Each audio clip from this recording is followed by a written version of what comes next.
Holy shit. It's Ben. Hello. And I'm Joey. And we're gonna talk about fucking Gunbuster and fucking Diebuster.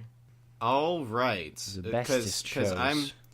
Here's the deal. I'm a fan of Gunbuster, and I'm not really a fan of Diebuster.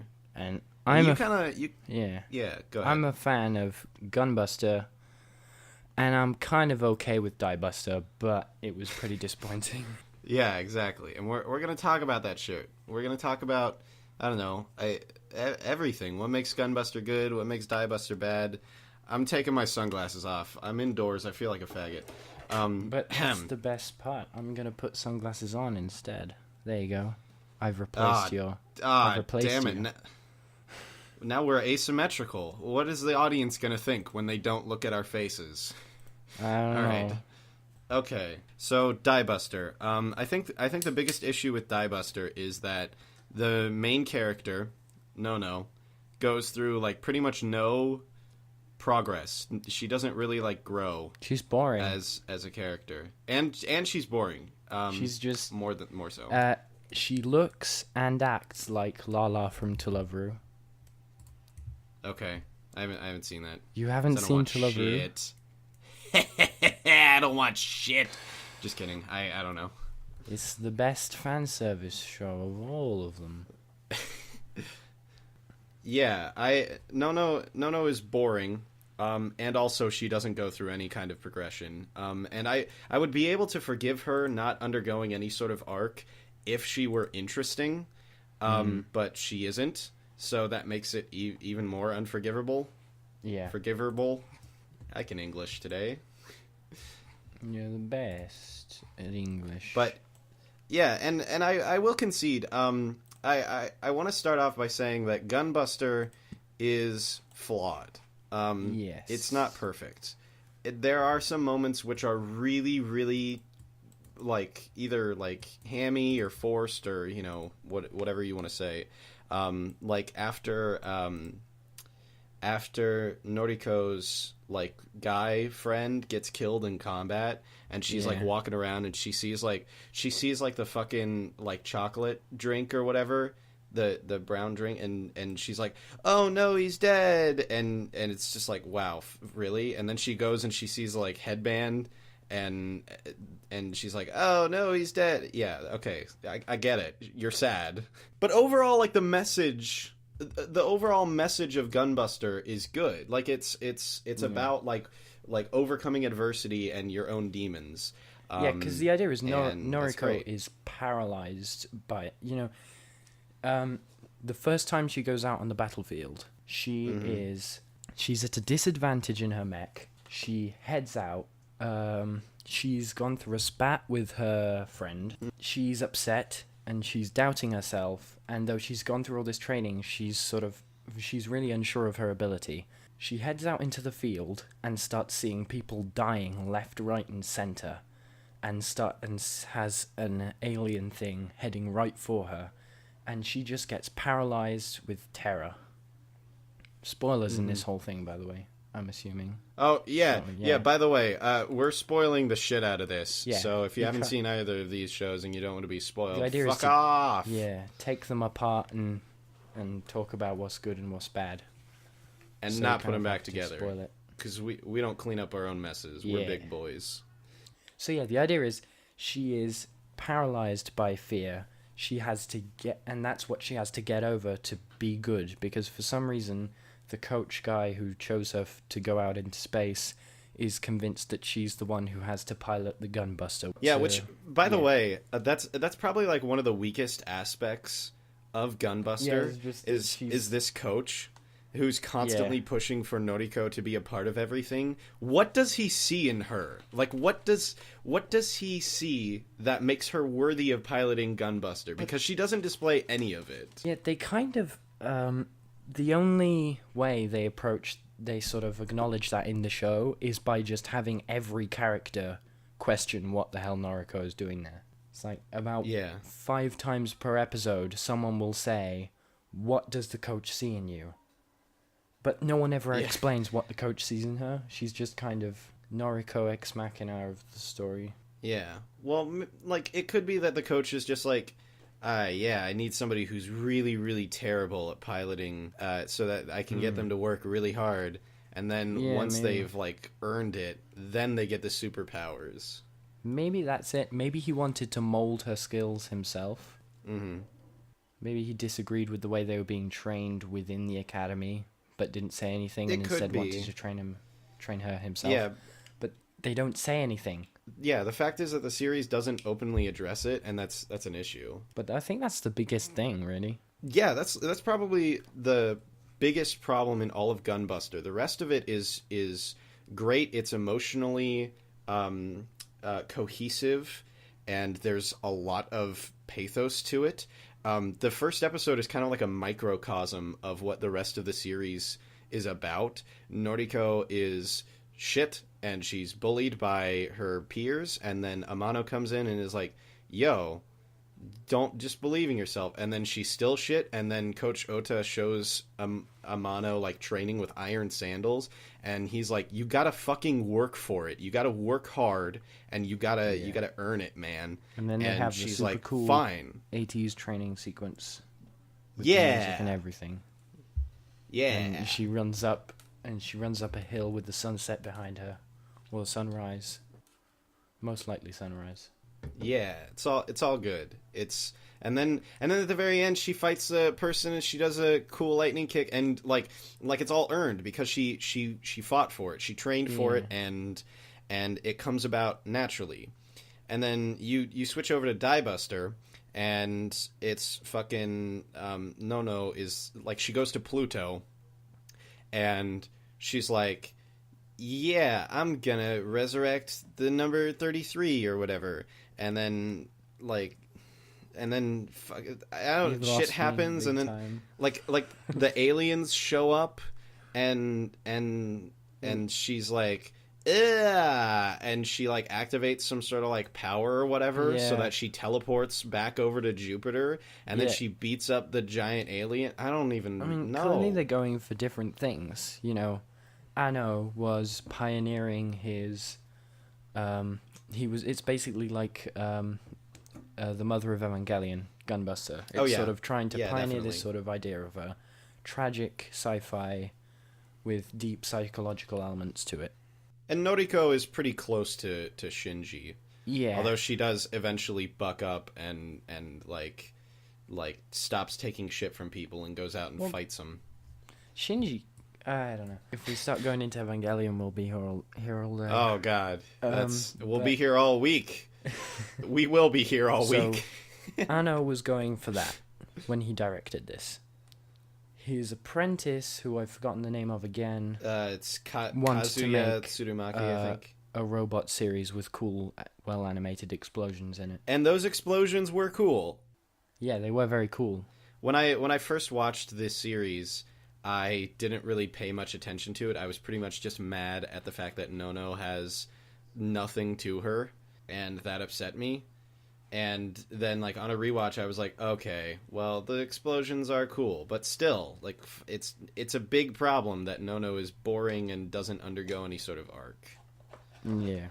Nobody really undergoes any sort of arc, honestly. No, rapey guy stops being rapey at the end. That was all off screen. Though. Yeah, but it didn't. He was not rapey, then he was rapey, and everyone's like, "Oh, I always thought he was a little off." And I was like, "No, he didn't. He didn't seem off at all. He was normal." And then he's part of the crew. He's on the bridge of the super cool ship that's involved in the final confrontation in some way. Yeah. They're like trying to move Earth away from the aliens. Well, no, they were going to smash on the deck of the ship. The... He'd been arrested, and then suddenly he was not arrested and in a position of power, and wasn't really rapey anymore. And everyone was sort of like, I can't remember what they even said, but they sort of acknowledged it, but didn't really give any reason as to how he got. I don't recall out of them prison. Acknowledging it. Or even any reason know. for him Maybe they going rapey, except we're all imprisoned and we're sad now. Maybe they just like gave him one of those like Suicide Squad deals. They're like, you can be a part of the military, but if you fuck up, we're gonna blow your head off. Yeah, maybe. I think that might have been it. I don't know. Suicide Squid. Let's not talk about that shithole. Let's talk about this shithole, Diebuster. So, yeah, I think that the series would have been aided if they focused more on Lulk as the main character, because she has potential the white-haired girl, right? Yes. She's got a really weird name. I didn't remember it. She also gets called One-sama a lot. Yeah, and I noticed that in this universe, does One-sama just mean cool dude? Well, Nono looks up to Lulk because Lulk saved her and was all badass in the first episode. Yeah, but she calls her One-sama in the same way Noriko did. Called Amano. Yeah. Which was very much a them thing. Amano was One-sama to the people at her school. That's just what they called her. Mm-hmm. Whereas this show seems to make it out that it's a thing people call other people they look up to. Maybe that's a thing I've just never encountered, and that's actually something people say in Japan. But well, I think in Diebuster it's more like a Nono thing. Like she just looks up to Lulk and therefore calls her One-sama. But I don't know, whatever. I think the whole point is that they're trying to parallel Gunbuster, because in the beginning you've got Amano, who is like light years ahead of Noriko in terms of skill, and then Noriko eventually like surpasses her, and then the same thing happens with in Diebuster. Lulk is ahead of Nono in terms of skill, and then Nono eventually surpasses her. Although, like, Nono just gets more powerful. It's not that she gets her own buster. No, she is a buster. Yeah, well, I don't know. No, she is I a think buster. she just calls herself. No. Why would they throw her away? That's I know. Thing that annoyed me. I know that the nudity in Gunbuster was just so that it could be like, oh yeah, this is a cool show, and we're like cool, and we'll show boobs, and it's super cool. No kiddies here. Who said anime was for children? Whereas in this one, there is a specific scene at the end of Gunbuster where Noriko and Amane, who are both piloting the Gunbuster, take one of their two cores that they need for it to work, for the robot to work, and stick it inside the ship of everyone else for them to be able to escape. And in doing so, they sacrifice themselves. So there's this super cool scene of Noriko and Amane grabbing their shirts and tearing them open in order to open the robot's chest and rip out the heart of the robot and put it in there and save the ship. Yeah.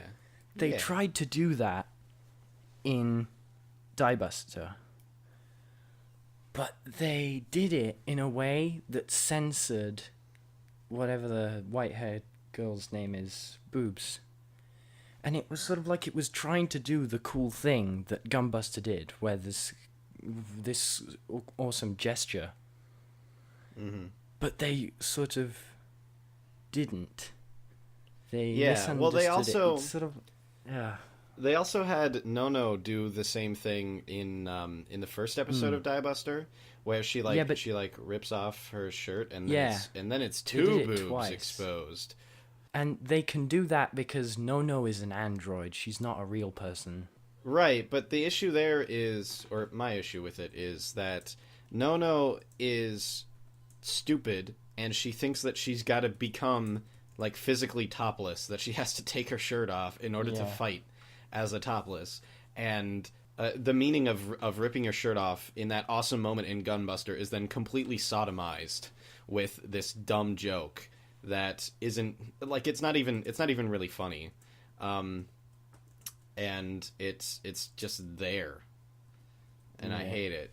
It's dumb, and that's all of it. Those are all my thoughts. That was the main thing. It's so dumb, but it really annoyed me how they censored the scene. It's like I didn't think it was censored. yeah, they had like an item in the foreground covering her. Really? Yeah, an out of focus foreground thing was sort of in the way. That's... And it just felt, I don't know, something about the uncensoredness of that scene is part of what makes it powerful. Yeah. She exposes herself and she's sacrificing herself for everyone. Well, yeah, and that's them censoring it in Diebuster. First of all, it's not even in the same context. But I can't actually remember in what context it is in Diebuster, and I saw that more recently than Gunbuster. But I remember the context was dumber. In Diebuster, she just sort of like does it to like get a power up, and then beat the other guys. It's not like it's like she tears some sort of armor off her dude. Gunbusters are alive in Diebuster. Yeah, and I don't they know are what like that is. physically restricted by the armor. And Noriko herself is a gunbuster. The more you think about Diebuster, the more you realize it wasn't actually that brilliant. Yeah, well, Another thing, they tried to replicate the mass of deaths. Like, there's no real narrative stakes in Diebuster, yeah, sorry. In exactly. Gunbuster, like I said, Noriko is powerless. She can't herself, even if her mech is functioning, she can't do anything. She gets instantly paralyzed by fear, and it happens multiple times, I think. Yeah. It's not just in the first battle. Because then she also has the weight of someone dying because she couldn't move. And so in the next battle, it's like even worse, and she just sits in her room crying instead of helping out. Mm-hmm. So there are narrative stakes. She is powerless. The mechs are easily destroyed by the aliens. Yeah. And it's sort of like it's like they're fighting a losing battle. Mm-hmm. There's no way for them to win. Diebuster, the instant Noriko ends up in trouble, she activates a new Super Saiyan mode and finds out she's a robot and then saves everyone and teleports from one planet to the next just to save someone. Yeah, and the whole point is the setup is that they are defenseless at the moment, and so everyone's sort of stationed somewhere else.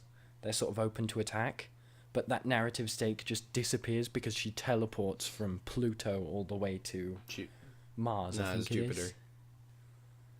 Jupiter. Not that it matters because the planet blows the fuck up anyways. Yeah, the planet gets destroyed, and loads of people die, who we never even learn the name of. We learn their names afterwards. No, we learn their names before. Like it just does this like shotgun blast through text. Yeah, none of these people matter.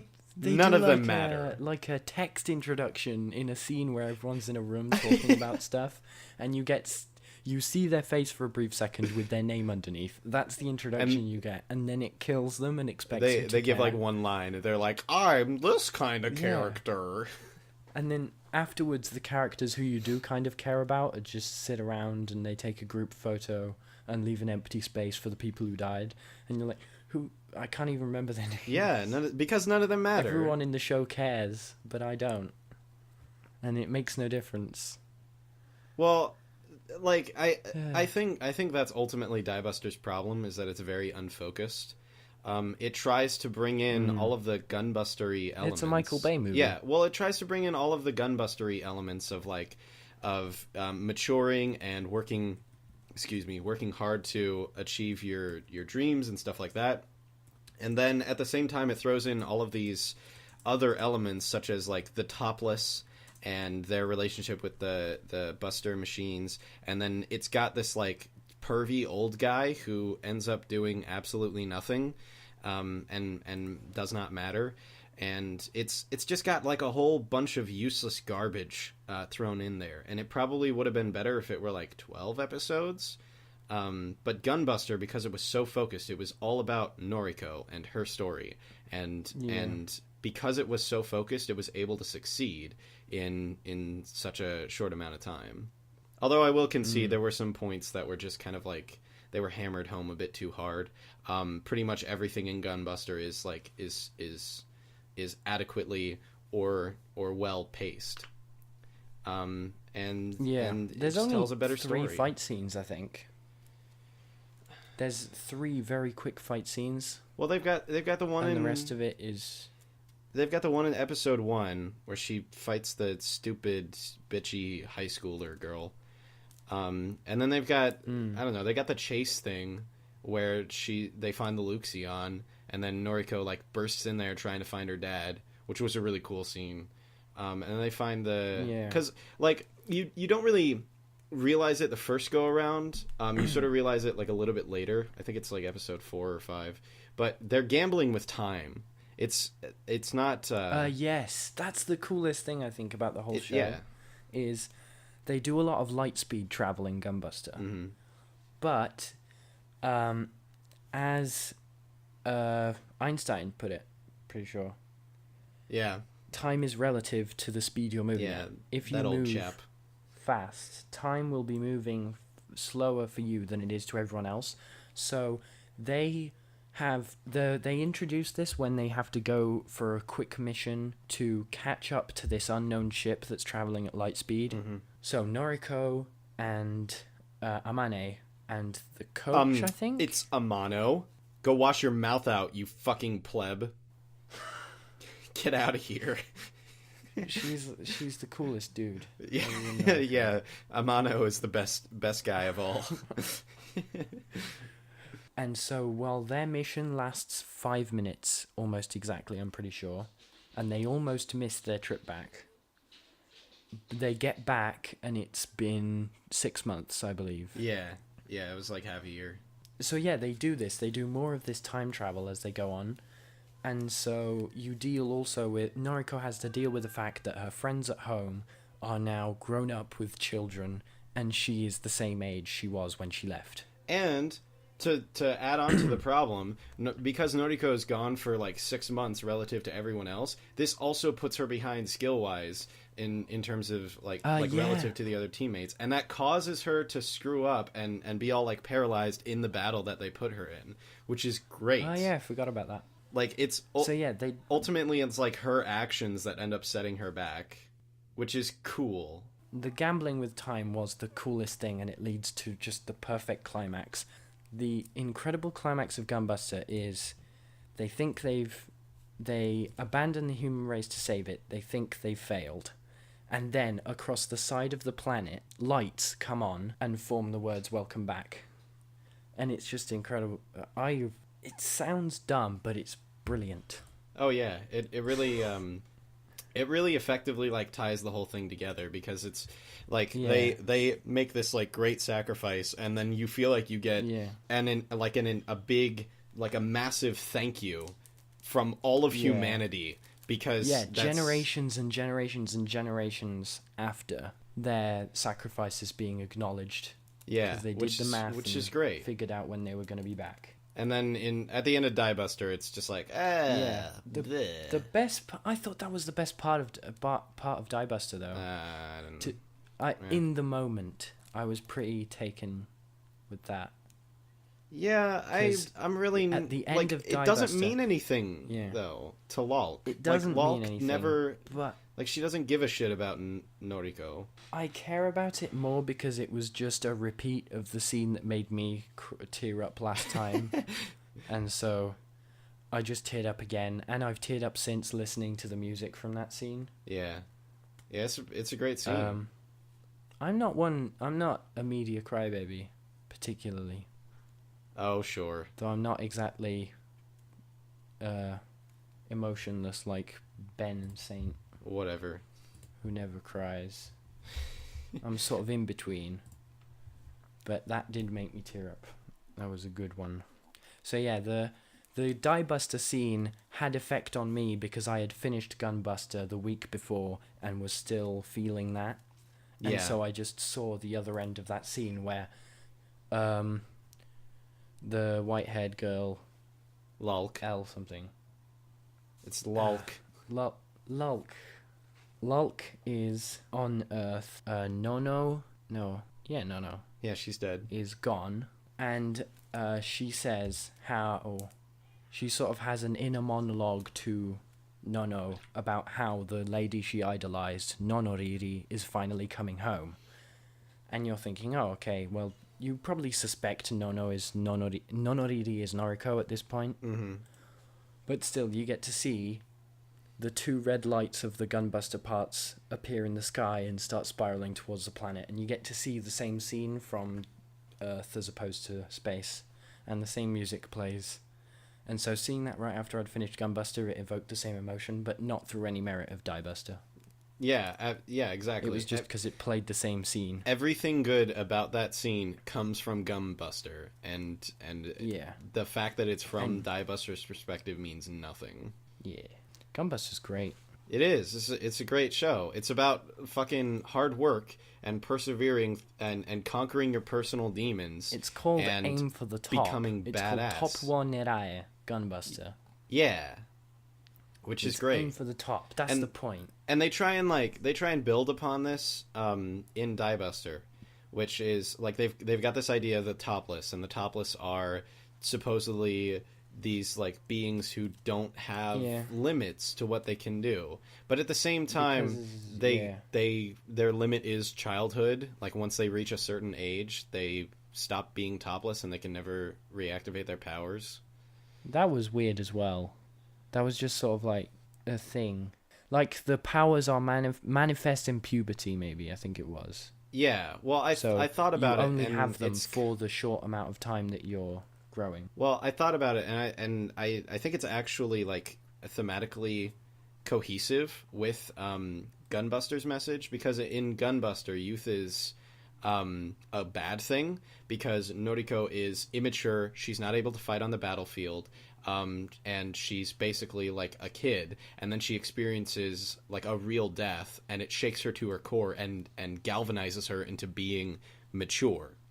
And then and then she becomes like an adult, and then she's like awesome and everything. But then in Diebuster, it's like being a child and preventing maturity is a good thing. And you have to kind of, which, like, I don't know, I kind of disagree with that idea itself, but I think it fits as like sort of the opposite half of the argument. I think for most people, when you have an idea of what you want to do, having to wait until you're past being a kid is pain. Yeah, I agree with that. Then again, it gives you a chance to rethink what the hell you're doing. And Nono's really just a giant kid. That's the moral of the story. Yeah. We're all just big kids. Yeah. I'm a big boy. And rapey guy is a rapey guy. Oh yeah, fuck him too. And he's not a kid. That was his thing. Now I remember, he got rapey because he lost his powers and that's it. Yeah. It's like he gets in his mech and it doesn't work. And he gets captured. And so he loses it, I guess. Well, he goes over to Nono and he's thinking like he's gonna take some powers from her because she is a buster machine or some shit like that. I don't know. Okay. But then that makes Lulk upset at Nono. Like, well, she's not upset at Nono, but she takes it out on Nono, which is dumb. Yeah. Like they stress this sort of like idea behind the scenes that Nono and Lulk are really good friends, and we see it in a bunch of like short flashbacks. Like they're in Lulk's room and they're looking at the pictures of the Skylarks, and they look like they're really good friends. Yeah. But it never actually happens in real time that they look like good friends. It's just sort of like alluded to, as the series progresses. It's pretty much one-sided relationship on Nono, who Nono admires her, and that's about it. Well, I don't know. The idea that they want to project is that it isn't that, but it only looks like it's one-sided on Nono's part. To be fair, it seems like that was kind of like a bit of character development that Lulk went through. Is that she starts off very cold towards Nono. She's sort of like, I don't want you around. Why are you here? Mm-hmm. And then she brings her with her because she displays power. Nono kills the thing, helps Lulk kill the thing, Lulk kills it with the giant super mega beams that her living Gunbuster has for some reason. Yeah, my issue with these sorts of things, like you mentioned, like her Buster can do this for some reason. It's not that like I want an explanation for everything, because Me there were things that happened in Gunbuster that were just sort of like, oh, okay, that's the thing now, I guess. Like sub-light speed travel, they can do that now. All right, fine. Yeah, well, that's kind of more understandable than humans developed magical powers and then they found these living machines that exist that have the same name as the machine that was in Gunbuster, despite Gunbuster having disappeared, so they don't have the prototype. They couldn't build off it. Why have they called it Gunbuster? Is it just a memory thing? Right. Machines themselves are centuries old, and it's why. I'm going to need to have someone to explain the timeline to me. You know, the Gunbusters are particularly because we said it is in this, in this anime. Right. Well, in Gunbuster itself, it's like there's enough there to look into with Noriko's character, the relationship that she has with Amano and the Russian girl or whatever, and then like also you have the issue of her life, like her life on Earth being slowly gambled away.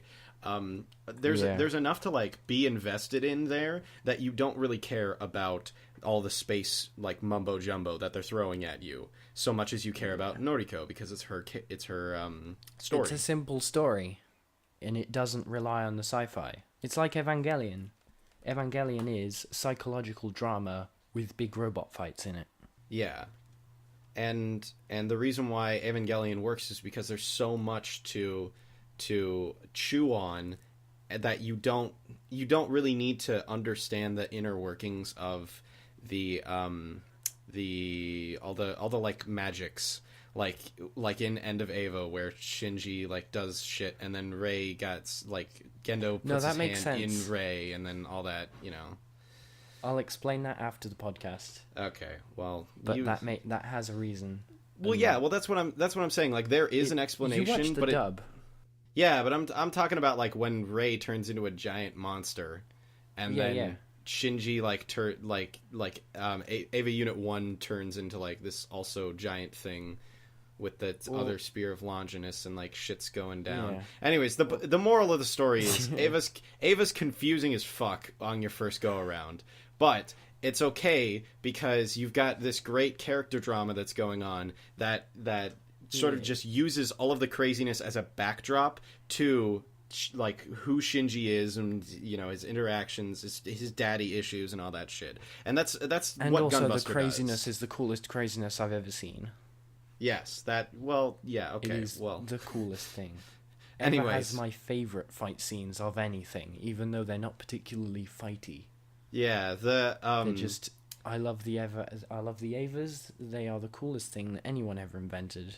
I absolutely love when Asuka like recovers from her insanity in End of Eva and just fights off all of the white creatures and everything. Cool. Fucking great. And it's narratively important, and she's running on low battery, and it's Ava's the best thing. I'm gonna watch all of it when we're done. Okay. Yeah. but anyways, the point is Gunbuster is also the coolest thing, but it's not Gunbuster is also the best thing ever. But it's not the best thing ever as much as ever. Well, here's the point that I was trying to get to. Diebuster is not the best. Finally, Gunbuster does the same thing that Ava does, where it uses the space fights as a backdrop to the character drama, and Diebuster. Like, it's kind of about the characters, but you don't really see as much to their relationship. It's mostly the space story. Yeah. It's about humans taking over the aliens. Whereas... and also they try and complicate it. Maybe they thought, people won't take a cheesy 80s sci-fi thing now. Yeah. Which I guess, maybe the mainstream audience might think that it was dumb. But in general, it would have been a lot better if they just made it as simple, because... Gunbuster has very simple story points. Noriko is girl. Noriko is not very good. Noriko gets good, But while she gets good, she misses out on living life at home, and she understands her father and why she could never see him is because he saw her all the time. She just never saw him, because whenever he left, it was, far less time away for him than it was for her because of light travel. So it has the element of her learning to buck up, and also her coming to terms with the fact that she can only have one of these lives. She can either be a cool space pilot or be at home.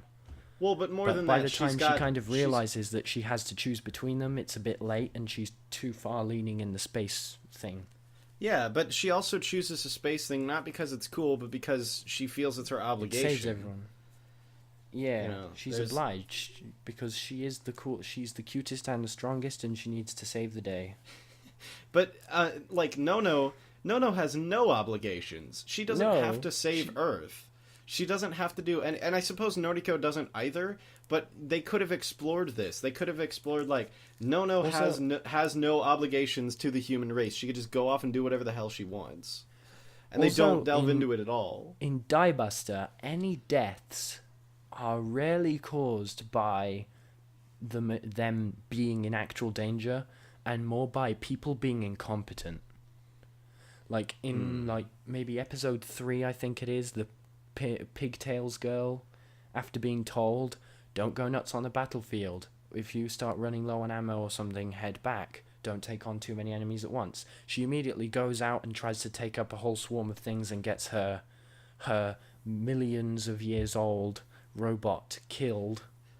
The age grows every time they mention it. just like Hulk Hogan lifting Andre.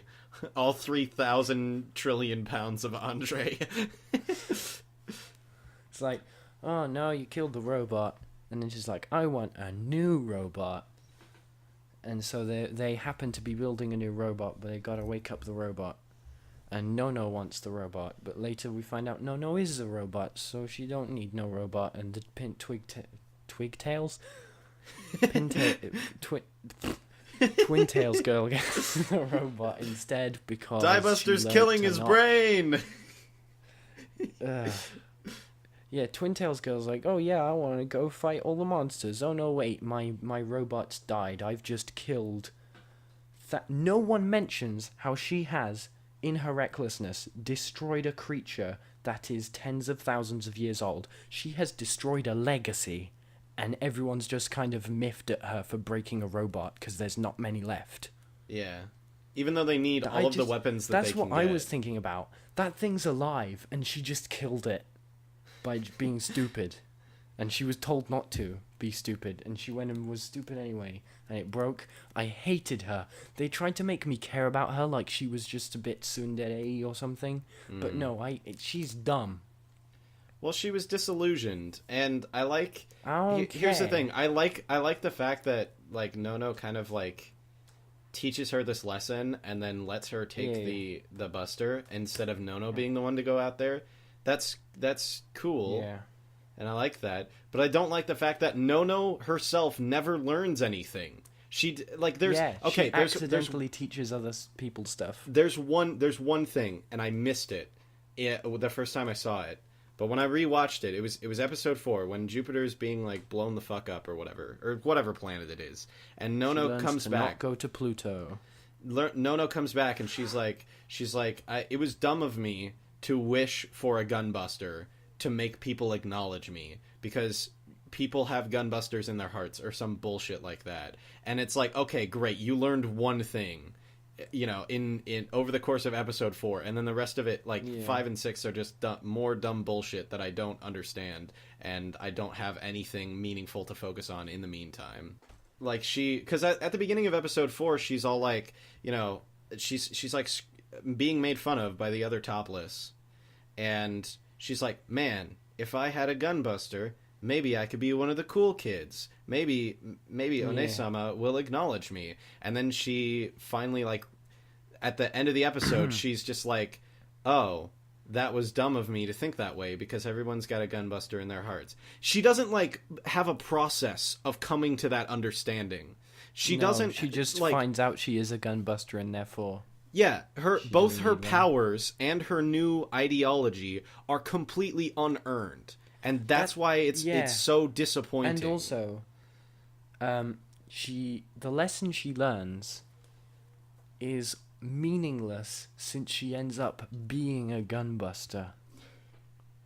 So that's an excellent point. She learns she doesn't need a gunbuster by finding out she is a gunbuster.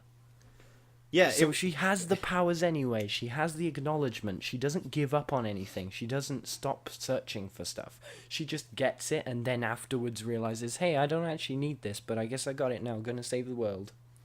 Yeah, it disappears. It would have actually it would have actually made sense if like she didn't ever become a gunbuster, or she wasn't a gunbuster, or she didn't get a gunbuster or whatever, and then she just like defeated the aliens with like smarts or something like that, or you know, oh, they're allergic to boobs, and she tries to do the topless thing again and they explode or something.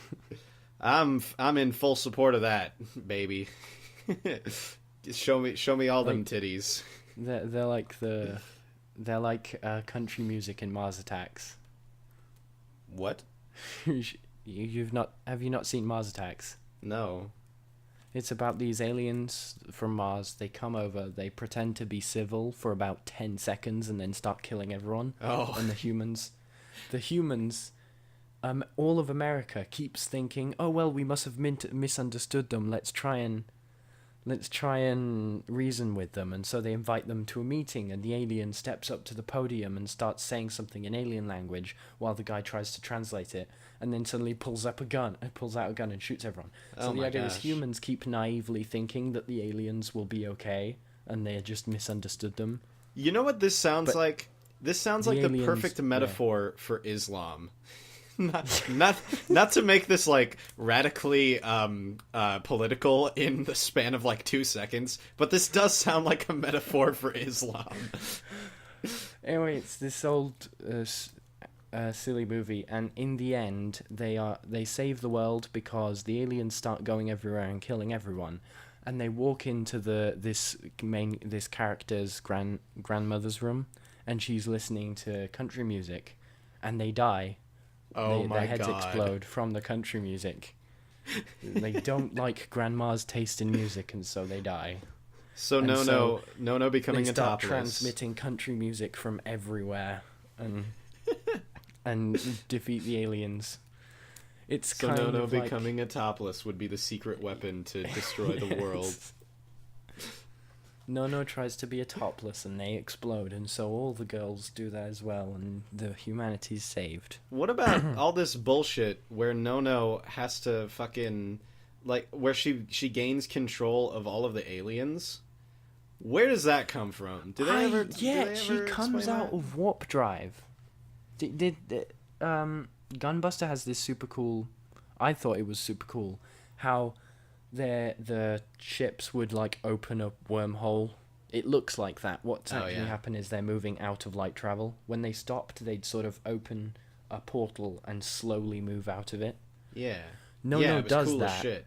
And she has all the aliens with her. Yeah, but why is it that she's like able to control the aliens? Because I don't know. I was confused for the entire last 20 minutes of the last episode. Because she shows up and she brings the aliens with her. Right. But she could have been running from them. She stops they've got this like spinny thing that's moving the earth away. Yeah. Oh no, they were trying to use the earth as a bomb. That was it. Yeah, but then she stops that, and she doesn't communicate with anyone. Like she goes off on her own, and it's okay. Here's what it is. Here's the issue. All right, it's just bullshit melodrama. That's all that Diebuster is. Yeah. When shit happens in Gunbuster, you're sort of like, oh no, maybe like, Nono was actually with the aliens. When shit happens in Gunbuster, it's like real character interaction that comes of something. But nothing like that even happens in Gunbuster. It's people just get like sad simple. In Diebuster, and then they get happy again, and it just like goes away. Like nobody changes their minds. Everything stays the same. She stops them from exploding the planet, but then she joins the humans again. and then fights against the aliens she brought with her. Yeah, like, so it's kind of like it would have been the same if the show would just be 20 minutes shorter if she had stayed with them from the start and then explain to them, like, explain to them, no, yeah. that's dumb, don't do that. Yeah. And then there's these old people. I was built to save humanity. Just listen to me. There's these old geezers, which are like, I don't know, their version of Sele or some shit. They're like funding all this. They're like the council in Green Lantern or something. The big head guys. But they're all just there. Like, they don't do anything. They're not like Sele has an impact. You need to have a council of people in sci-fi shows that tell the main character to shut up. That's all they're there for. But they don't even talk to Nono, so they don't even do their jobs. They're there to be a council in a sci-fi show. That's gay. I'm pretty sure Star Wars the prequels had a council of people. Yeah, the council of Hayden Christensen's. They all stand around saying shitty lines. Green Lantern's got a council of people. Spock has to go see the council of Spock people, of Vulcans. In Star Trek.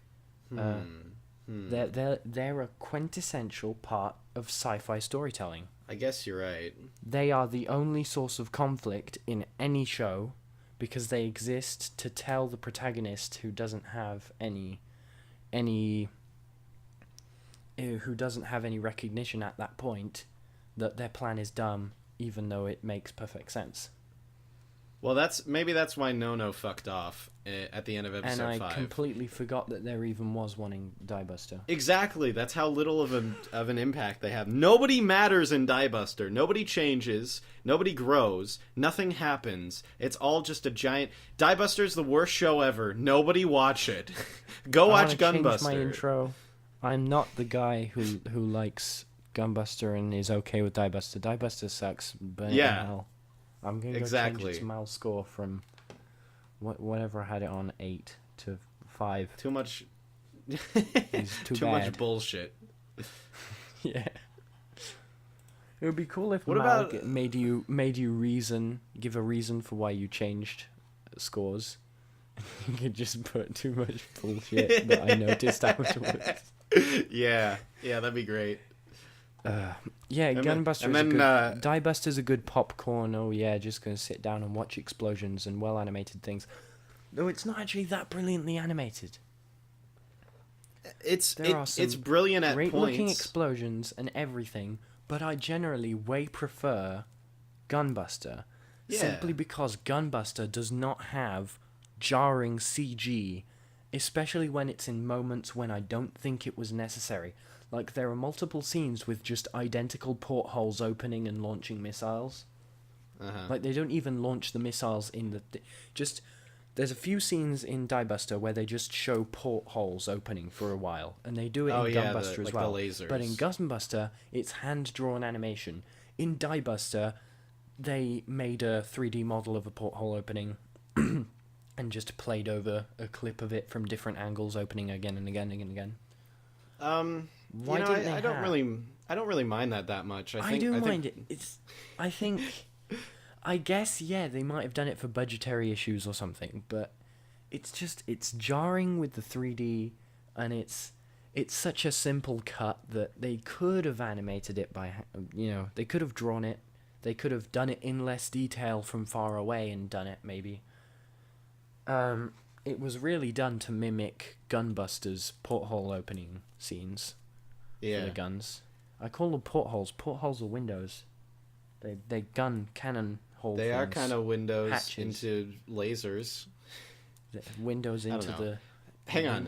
Into death. There's one thing in Diebuster that I thought was really, really, really cool, and it's tiny. It's pretty much insignificant, but it's the little things in life that count. So I'm rolling with it.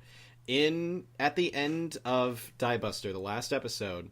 When Lulk is crawling up to the secret compartment in Dixon Oof. Oh, yeah. You mentioned this in the chat when you were watching it. Yeah, she bumps her head because of the battle, and then she loses a tooth and she spits it out. Yeah, she spits it out. It's tiny. It's so insignificant compared to like the scale of the events of the series because she's like moving planets and shit. But I don't care. Yeah. I don't, because it shows that they actually took the time to think of Lulk as an actual creature, as an actual human being who has limbs, who has teeth. It's great. I love it. I want some more of it. If only they thought of the writing the way they thought of this one tiny moment. That was really cool. And they didn't 3D animate that. Yeah. Exactly. I hate 3D animation in 2D stuff. It can be done well. No, I disagree. I think it can be done well. Does it look good? There are a couple 3D rendered things in Sort of the Stranger which you don't even really notice them, and then they're over before you know it. And that's that's the thing, is that 3D animation needs to be used very sparingly. I've tried to animate solid things moving before, like a robot. I had to do it for Time Lord at one point, and at some point you just give up and tween it all so that it doesn't morph, because it's so hard to keep it on model. So I can see why they would have done it.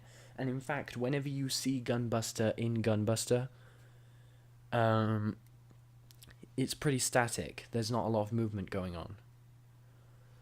Mm-hmm. But in this, they did have sort of cartoony looking mechs, and they didn't always they weren't always done in 3D. So either they had budgetary constraints or something, or they were lazy. They needed to save time, or they were just lazy. But sometimes Dixnif was a 2D object looking awesome. Sometimes he was a blatant 3D model. And it always throws me off, but it is my own personal gripe. I just hate it. Yeah, I get that. Yeah, but like, okay, so you know the pervy old geezer in Diebuster, the guy who he's sort of like Coach at first, but then he quickly becomes irrelevant, and he's just around. Well, you find... Is he the guy watching the TV? Yeah, he's watching No while she's him. Being washed by Lulk. And then he says it's okay because she's an android. And that's what clued me into the fact why they kept censoring Lulk and not No, is because No's an android. She doesn't count. Which is dumb, because she looks human enough. Yeah, exactly. But the thing about that guy, with his dumbass lips and everything, at the very, it was at the end of episode 4. He and No go to Pluto to try and resurrect Buster 33. Because he wanted it too. And you find out that he used to be a topless, and now his life is like basically worthless and everything. They just touch on that, but there's enough narrative potential in that to like to really flesh that out and make that an interesting thing, because he's now like goes from job to job doing all these stupid things, and his life is pretty much trash now, and it sucks, and he wants to like regain some of that awesomeness that he had when he was a topless. But they just sort of like it's there and then it's gone. It's over with before you know it. And let's imagine Diebuster was actually a really good anime. They could have. It's hard, isn't it? No, I'm joking. Yeah, it is. I'm really struggling. Taken complete reimagining of the plot. No doesn't even have to exist. She's stupid and dumb, and I hate her. Turn down the stakes. You know, the aliens have not been coming at us for years and years and years. Maybe they have, maybe they haven't. I don't know. Maybe it suits it better if they have been. There is still a threat, but it's not as constant and urgent as it is in Diebuster. In Diebuster, they're being constantly attacked by small hordes of them until the climactic battle. Turn that down.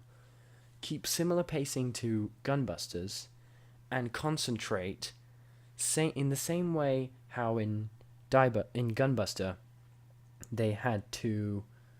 Noriko is faced with the dilemma of what life to live. She's faced with the dilemma of how everyone is growing up around her and she isn't. Right. She's saving the world, but she's being left behind by her old life.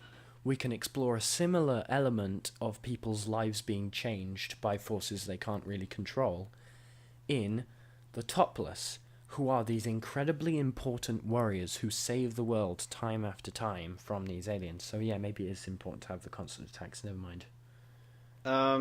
Show how it's not really necessary that like the Topless be introduced. It could just be like people lose their skill over time. Yeah.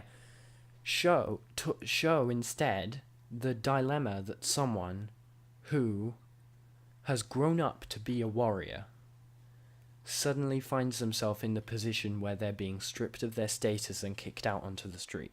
They have abandoned private life to pursue a military career and be this important cool dude with powers, and be faced with the dilemma that they are going to lose those powers no matter what, and they're going to become irrelevant at some point.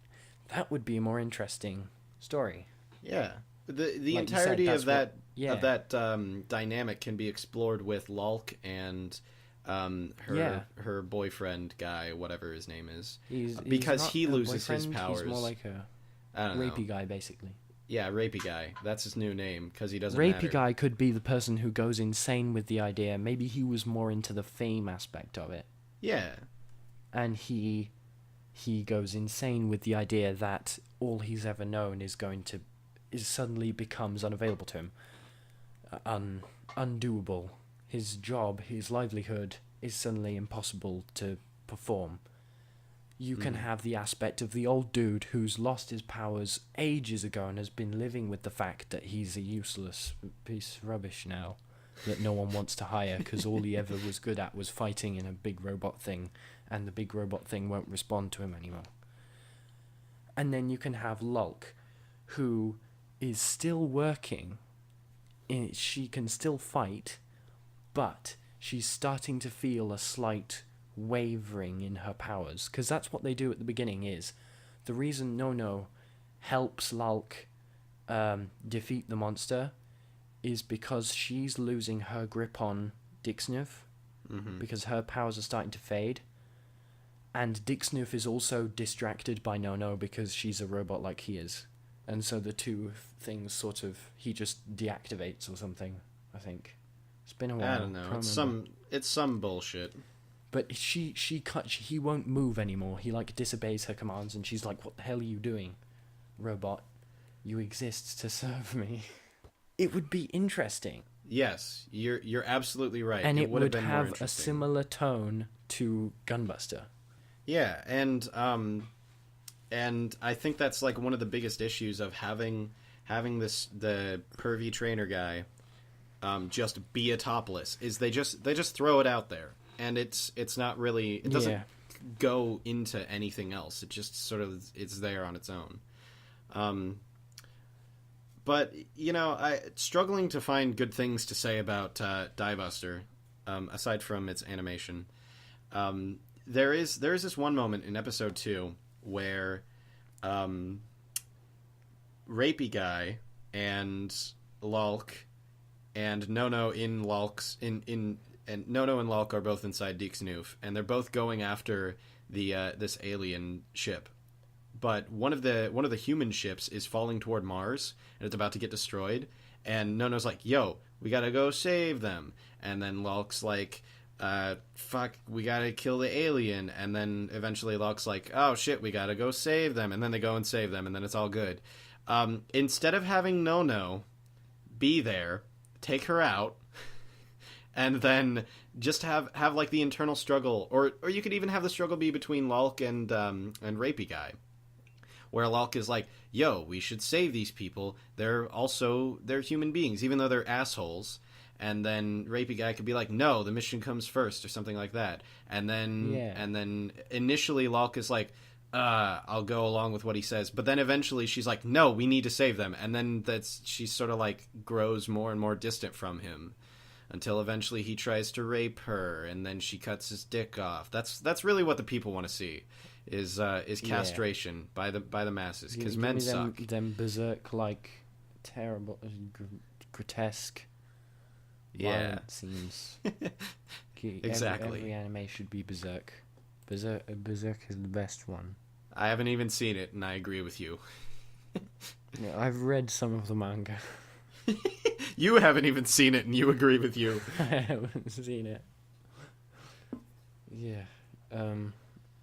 Black Goku with the big sword is the cutest and the strongest. Guts. Yes. Yes, that one. Is there anything more worth saying about Diebuster that hasn't already been said? I need to think more about everything before I rate things. I legitimately thought this was great until you posed... You thought... You posed the... You said it was bad, and then I thought about it, and I went, oh yeah, maybe it was.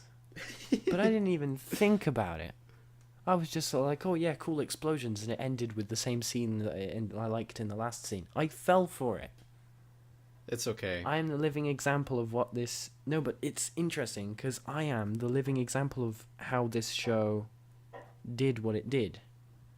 How it got by. Is by being, hey, remember Gunbuster? You like that, right?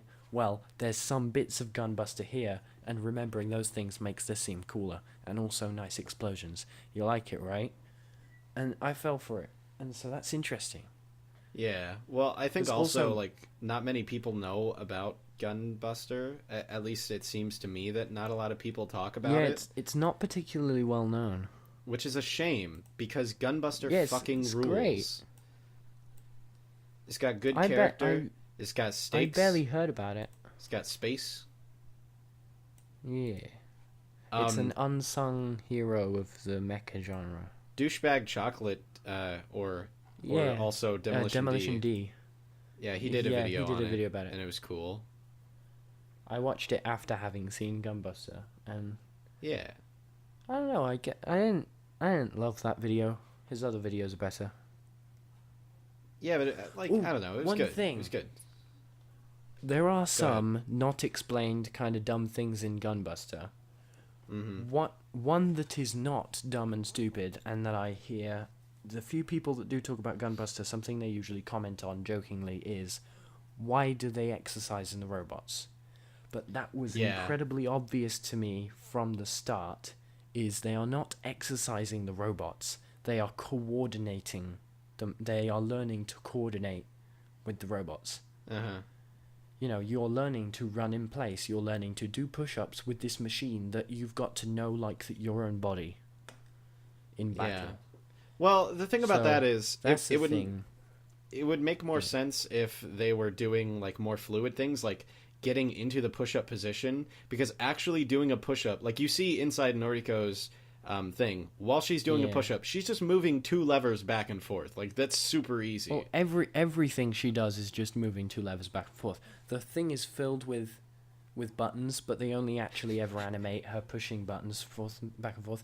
Same in Diebuster, everyone just kind of holds onto the lever and yells at it, and it moves. Okay, well, in Diebuster, that's a whole different story, because it's a lot less mechanical. Move. They keep doing the same thing. They just hold the thing and push it. It's kind of like one of those things where you hit the hammer and the thing goes up and hits the bell, and it's like a strength test thing. Oh, yeah. It's kind of like that. You've got to hit the bell in order for the power to work. All you got to do is push the lever with enough yelling. Yeah. And it'll do what you want it to.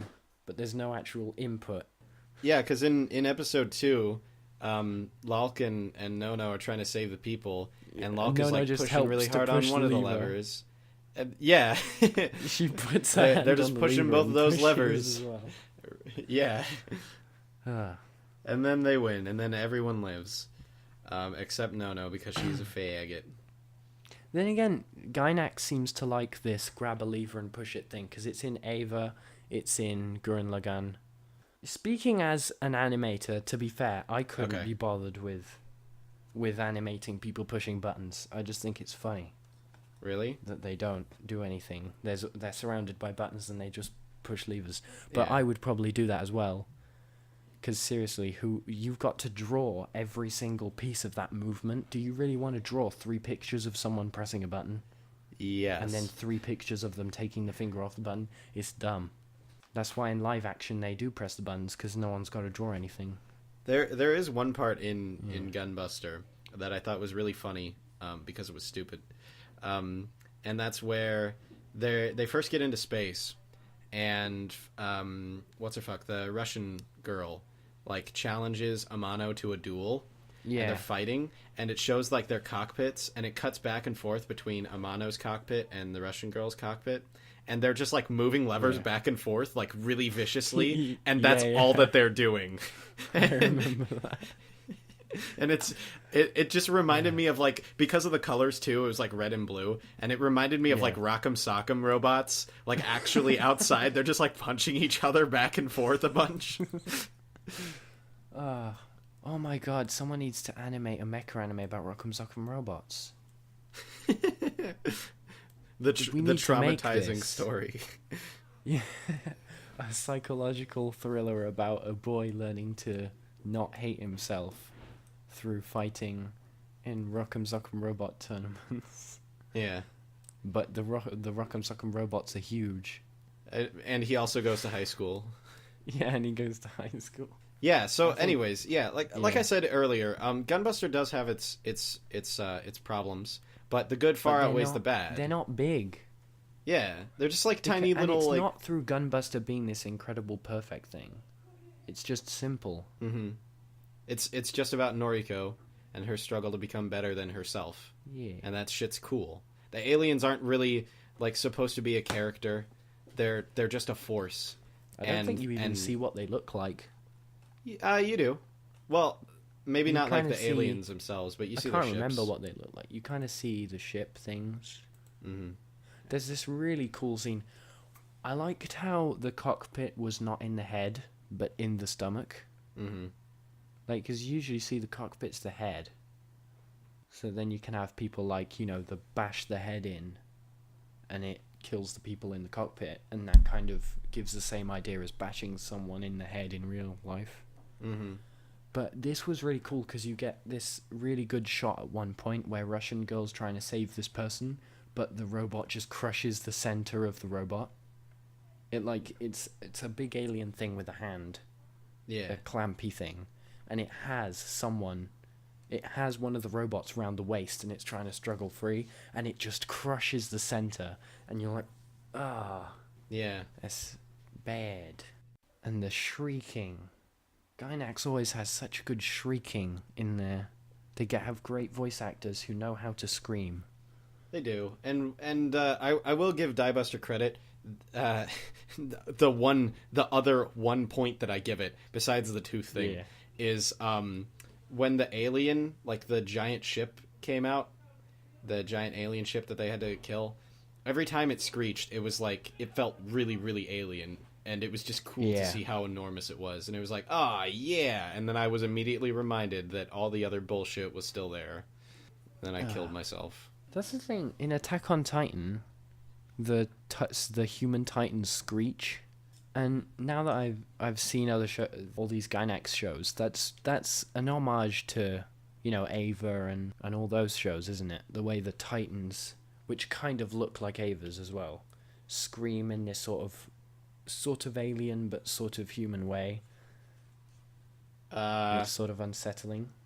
I haven't seen Attack on Titan in a good couple years. I'll just send you a clip. No, I've seen it. I just haven't seen it in a good couple of years, and I remember like nothing from it, except there was this one cool moment where Mikasa, where Mikasa like stands on the girl's head in the finale, and she's like fall, and I was like, hey, that was cool, that was nice, and then it ended, and I was like, well, I still don't know what the fuck's in the basement, and it's been 25 episodes, so time to go kill myself.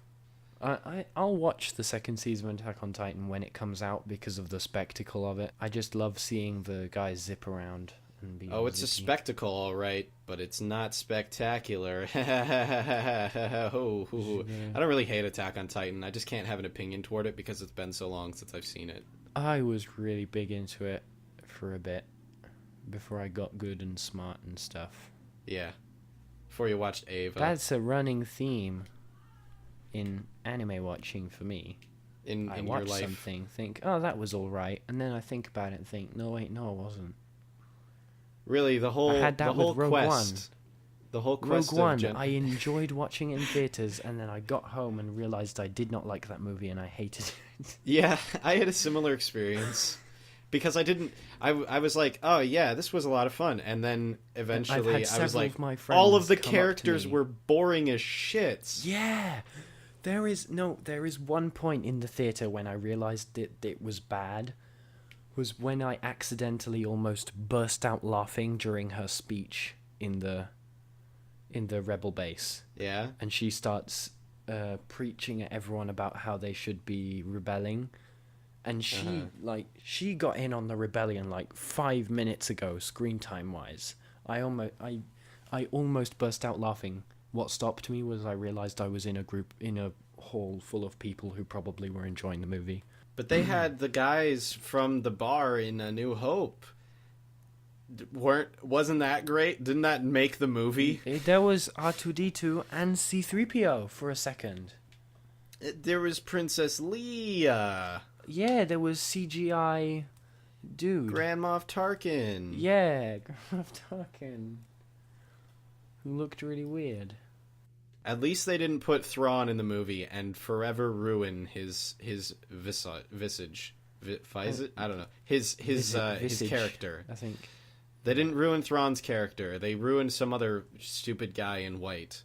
Because Thrawn is the best. There's the black dude who dies. They all die. For no apparent reason. Yeah, that's right. He just gives up like, on life. Run away. And they're like, come with me. And he's like, I'm done running. And he dies. Well, welcome to the Rogue One podcast. We're gonna have to call this... we've gone off on so many small tangents now. We're gonna have to call this Gunbuster versus Diebuster and other stuff. Versus the world. We're gonna make this a series. We gotta make this a series now. Oh shit! I'd be down for talking about anime. It's too incoherent to be a specific thing now. We ruined it. I ruined it particularly. I think we made some pretty coherent points. And don't worry, Ben. Don't put all the blame on yourself, because it takes two to make a thing go wrong. Okay, we're in this together. Yeah. Yeah, if you were any good, you could save the podcast. It's all my fault. All right, well, you want to say anything else about Gunbuster? It's the best. There's this scene where Noriko flops onto her bed and her top like flies up a bit. That was cool. What about in the 6th episode where they made everything black and white? Oh yeah, that was cool. And they had like the final battle, and it got reduced to like a montage for a couple of minutes, but it was still cool as shit. Yeah, it was really cool. I'm actually a sucker for concept art. So while everyone else is probably like, ooh, they didn't have the budget, ooh, they didn't finish animating it, I was just super happy to see the in-progress art. Well, it was cool to look at, because I love that stuff. Yeah. Because I am at a loss on how to create anything, and so if I get to see how the cool dudes make their stuff... I thought you were going to go somewhere with that. Like no, how to create I just like seeing like that. how other people make stuff so that I can hopefully one day make something decent myself. I can learn from them, absorb their knowledge. Yeah. Actually, I think a lot of the soundtrack in Diebuster was ripped from Gunbuster. I forgot to mention that. That is the best part of Diebuster, is they took the original soundtrack. That is all it is. It is just the original soundtrack from Gunbuster, but instead of having it played in weird synthesized 80s stuff, they redid it in sort of... I'm not sure whether it is an actual orchestra, but they give it sort of an orchestral treatment. And it is brilliant, and I've listened to the Diebuster soundtrack loads. Probably for longer than the runtime of the actual show, because I really like some of those tunes. Yeah. They're good. Yeah. No, what else? I like Yeah. I like Diebuster's opening a lot more than I like Gunbuster's opening. Yeah. And maybe it's the just because ending as I'm... well. No, wait, I can't agree with the opening. I actually didn't like the Diebuster opening that much. Really? Maybe I just need to listen to it a few more times. I thought it was For it funky. to I liked sink it a in lot. that it was cool. I mean, the ending visuals was were great. dumb. I love the ending. Yeah, it was all right, I guess. I for me. like the ending. I didn't think that much of it at the time, but it happens to be in the soundtrack, and so I've heard it a few more times, and it's grown on me. Okay, well, I think the visuals to the ending are pretty good, and the visuals to the opening, Diebuster's opening, are really cool in some spots, like her silhouette walking against the gradient of colors. Love that a lot. But then they just show clips from the show, and I'm like, that's not right. Now, the director is the same guy that did Gurren Lagann, I think. Really? I think so, but I couldn't... What happened? I know! What did he do wrong? Nope. Okay. No? The director of Gurren Lagann was Hiroyuki Imaishi. Oh, yeah, what the fuck am I on about? Yes, it was. Get out of town. All these Japanese, Asian names. Yeah, I can't keep track of all these mongrels. I can't keep track of all these almond people. Making all the good stuff. All right, honestly, I think we've talked Gunbuster and Diebuster to death. This is becoming incoherent blabber. Yeah. Unless the only way that we could just talk about how great Gunbuster is if we like sat down and like did a full review, like scene by scene of like, oh, that's great, this feeds into that, but just overall it's just great. Just take our word for it. Just believe us. Yeah, go watch Gunbuster. It's 6 episodes. The episodes are longer. Wait, They're we like spoiled the half an fuck hour. out of this. So the only way that they would watch it anyway. They've already seen it. Watch it anyway. If you sat through Evangelion and watched it doesn't matter. It's Our good. recommendation is watch the show that you've already seen. Here's what you should do. You should take all the memory that you used to watch Diebuster, throw it out, wipe it clean, and then rewatch Gunbuster with that memory. And then agree with us. Yeah. Just not an agreement. All right, well, that's that. Thank you for watching this awesome anime cast. Thanks for being here, Ben. Hopefully you enjoyed it. Shit. Fuck. Go away.